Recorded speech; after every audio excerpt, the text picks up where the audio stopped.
Mrs. Gatabaki. It's a pleasure for us to have you here today. This is a very important occasion for us because we have been working on the project on women's economic empowerment, and we have been thinking about the great work that women did in terms of becoming the drivers of promoting women's economic empowerment. In our search for the women who did that, particularly in the 70s and 80s, we came across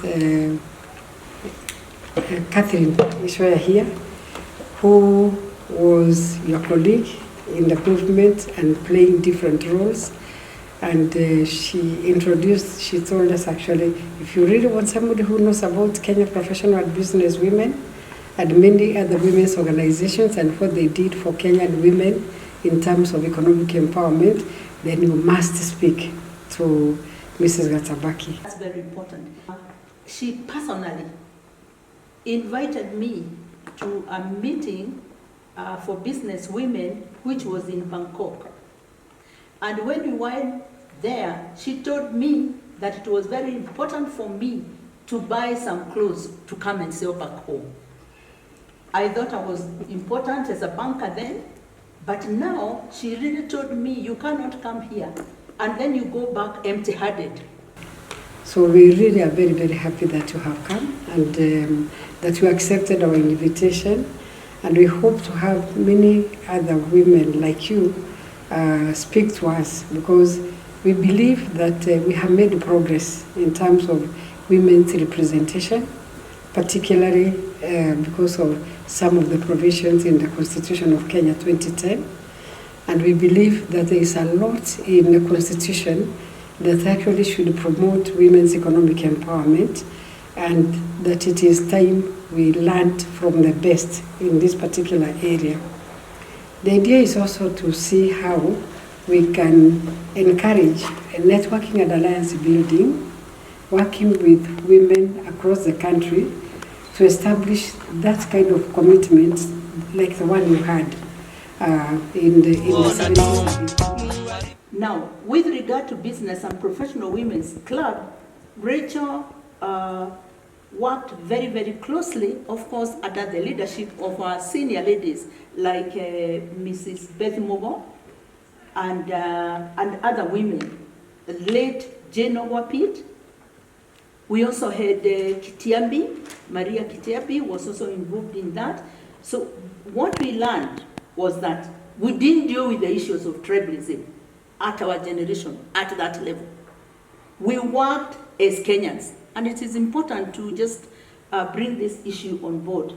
The other thing which is so key about what we did as a group, of course led by none other but our professor here, was during the Women's Decade Conference, whereas they used this venue, the University of Nairobi venue, to make all the arrangements for the women who had come all over the world.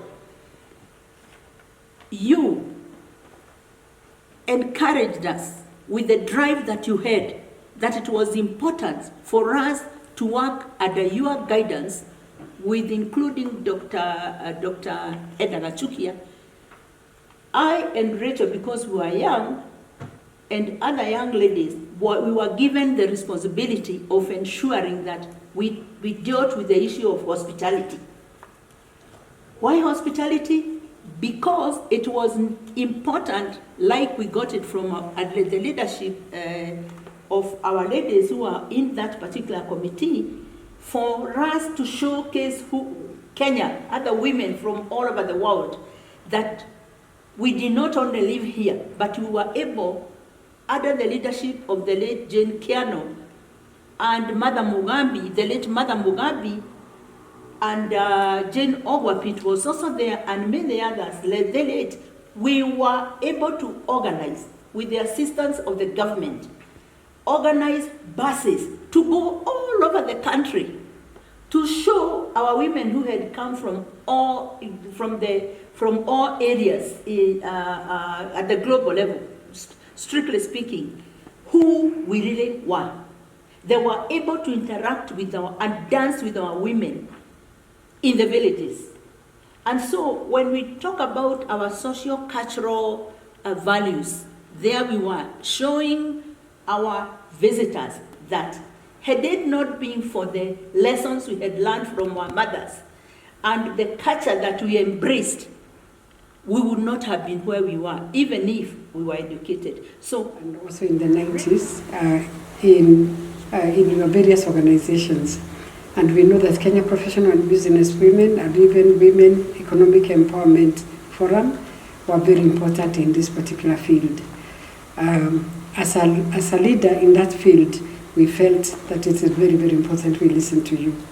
And we will continue listening to you, and we will continue listening to other women so that our younger generation and even the older generation, because if you are 20 in the 80s, we are already going towards your 50s.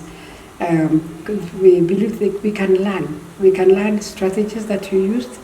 We can learn about the struggles you went through, and we can learn how you overcame those struggles, and then strengthen the women's economic empowerment movement so that we can, get out of the poverty that we keep talking about, but also so that women get into leadership positions, both in government and in parastatals and in other, even in the private sector, in order to drive the economy. Because we believe that even if women were in charge of the economy, a lot of changes will take place. So we are very, very happy that you have come to partner with us to talk about this journey. Thank you. Kenya we ni baba yangu, Kenya we